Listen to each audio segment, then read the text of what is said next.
शुरू करने से पहले, अगर यह वीडियो आपके जीवन में मूल्य जोड़ता है तो अभी लाइक, शेयर और सब्सक्राइब करें। चैनल पर ऐसे ही अन्य वीडियो भी देखें और हमें एक्स और इंस्टाग्राम पर फॉलो करें। लिंक नीचे हैं। चलिए शुरू करते हैं। ज्यादातर लोग सोचते हैं कि पैसा किस्मत या टैलेंट का खेल है, पर वो ये नहीं जानते कि ये असल में एक कहानी है, एक ऐसी स्क्रिप्ट जो हमने सीखी है। और अच्छी बात यह है कि अगर कहानी बदली जा सकती है तो जिंदगी भी बदल सकती है। अगले कुछ मिनटों में हम लुइस होव्स के इस फ्रेमवर्क से अपनी पैसे की कहानी को फिर से लिखने और एक असली फाइनेंशियल मजबूती पाने का एक प्रैक्टिकल रास्ता जानेंगे। तो ये पैसे की कहानी आखिर है क्या चीज? देखिए, ये एक तरह की इमोशनल वायरिंग है जो हमारे बचपन के अनुभवों, समाज से मिले संदेशों और हमारे अंदर के डरों से बनती है। जैसे मान लीजिए कि बचपन में घर पर हमेशा पैसों को लेकर चिंता का माहौल था, तो बहुत मुमकिन है कि बड़े होकर भी पैसे का ख्याल आते ही मन में तनाव और चिंता होने लगे।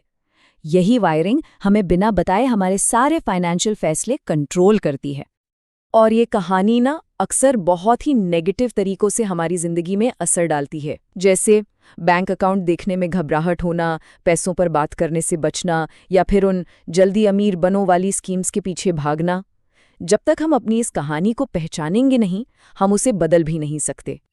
तो चलिए देखते हैं कि हम इस सफर को कैसे तय करेंगे। सबसे पहले हम ये समझेंगे कि हमें विरासत में मिली पैसे की कहानी आखिर है क्या। फिर हम मददगार होने के उस सिद्धांत को जानेंगे जो इस पूरे फ्रेमवर्क की नींव है। इसके बाद हम उन 3 बुनियादी आदतों पर काम करेंगे जो हमारे दिमाग की पुरानी वायरिंग को बदलेंगी। फिर हम मोमेंटम बनाने के लिए 2 एडवांस रणनीतियों पर बात करेंगे और आखिर में मिलेगा एक 30 दिन का एक्शन प्लान ताकि फौरन शुरुआत की जा सके। ठीक है, अब जब हमने रोड मैप देख लिया है तो चलिए इस पूरे फ्रेमवर्क के सबसे जरूरी हिस्से पर आते हैं, यानी हमारी मानसिकता में एक बड़ा बदलाव। लुइस होव्स का जो मुख्य सिद्धांत है वो ये है, कमी की भावना से बाहर निकलने का सबसे तेज तरीका है ये पूछना बंद करना कि मुझे क्या चाहिए, और ये पूछना शुरू करना कि मैं कैसे मददगार हो सकता हूँ। ये सुनने में बहुत सिंपल लगता है, लेकिन यकीन मानिए ये एक गहरा बदलाव है जो सब कुछ बदल सकता है। और हाँ, एक बात बिल्कुल साफ समझनी होगी, मददगार होना सिर्फ कोई दान या चैरिटी नहीं है, ये एक स्ट्रैटेजी है। ये हमारे नर्वस सिस्टम को रीवायर करती है और हमारी तरफ नए अवसरों को खींचती है। चलिए अब उन 3 बुनियादी आदतों पर आते हैं जो इस बदलाव की नींव रखेंगी। पहली आदत है गहरी जागरूकता। देखिए, हम उस चीज को नहीं बदल सकते जिसके बारे में हमें पता ही नहीं है, इसलिए बदलाव का पहला कदम हमेशा अंदर की दुनिया से ही शुरू होता है। इसका मतलब है रोज बस इस बात पर ध्यान देना कि पैसे के बारे में सोचते या बात करते वक्त हमारा शरीर कैसा महसूस करता है। क्या सांसें तेज हो जाती हैं? शरीर में कहीं खिंचाव महसूस होता है? क्या हम उस टॉपिक से बचने लगते हैं? इन रिएक्शंस को बस नोटिस करना है, उन्हें ठीक करने की कोशिश नहीं करनी। सिर्फ उन्हें देखना ही बदलाव का दरवाजा खोल देता है। अब आते हैं दूसरी आदत पर। ये तब सबसे ज्यादा काम आती है जब बाहर के संसाधन यानी पैसा कम हो। ये आदत है अपनी आंतरिक मुद्रा में निवेश करना। इस स्लाइड पर सबसे दिलचस्प बात यह है कि पब्लिक स्पीकिंग, लिखना या किसी काम में अपनी पूरी ऊर्जा और जुनून डालना, ये सब हमारी आंतरिक मुद्रा है। ये हमारी वो पर्सनल प्रॉपर्टी है जिसकी कीमत बाजार के साथ घटती बढ़ती नहीं है। ये हमेशा हमारे साथ रहती है।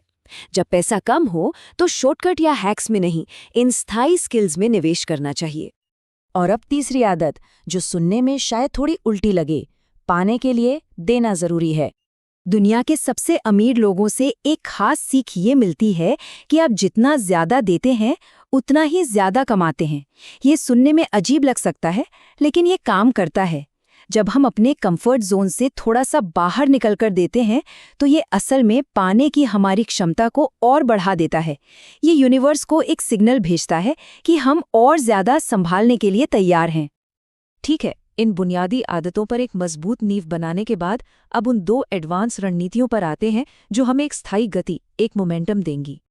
पहली रणनीति है छोटी छोटी लेकिन लगातार की जाने वाली रस्मों की ताकत का इस्तेमाल करना। ये छोटे छोटे काम ही समय के साथ मिलकर बहुत बड़े नतीजे देते हैं। इसे ऐसे समझिए कि पैसे को एक सम्मानित मेहमान की तरह ट्रीट करना है। जब भी पैसा आए, मन में धन्यवाद कहें। जब बिल भरें या कुछ खरीदें तब भी धन्यवाद कहें। ये छोटी छोटी आदतें हमारे दिमाग का ध्यान कमी से हटाकर प्रचुरता पर ले आती हैं। अब दूसरी एडवांस रणनीति पर आते हैं, जो करियर और स्किल डेवलपमेंट के बारे में सोचने का एक लॉन्ग टर्म तरीका है। इस रणनीति का आइडिया ये है कि हम अपनी जिंदगी का एक सीजन या एक दौर नई स्किल्स सीखने और सही मेंटर्स के करीब रहने के लिए समर्पित कर दें, भले ही उस दौरान हमें कम पैसे मिले। ये आने वाले समय में बड़े मौक़ों को लॉन्च करने के लिए एक फाइनेंशियल रनवे तैयार करता है। ये अपने स्टैंडर्ड्स को कम करना नहीं है, बल्कि भविष्य के लिए एक बहुत सोचा समझा दाव है। चलिए अब इस पूरे फ्रेमवर्क को एक सिंपल 30 दिन के एक्शन प्लान में समेटते हैं, जिसे आज से ही शुरू किया जा सकता है। ये है हमारा 7 कदमों का स्टार्टर स्प्रिंट अगले 30 दिनों में। नंबर 1, अपने पैसे की कहानी को लिखकर उसे एक नाम दें। 2, मदद के 5 छोटे छोटे काम करें। 3, रोज 20 मिनट एक कोर्स स्किल की प्रैक्टिस करें।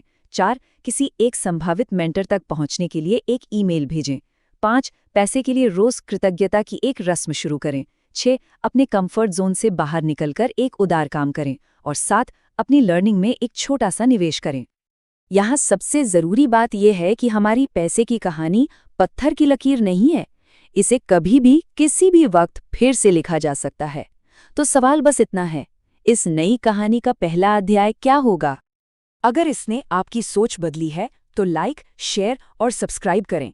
अगर आपको इसमें मूल्य मिला तो चैनल पर ऐसे ही अन्य विश्लेषण देखें और हमें फॉलो करें x.com/sajalswapnil1 और instagram.com/sajal_swapnil12।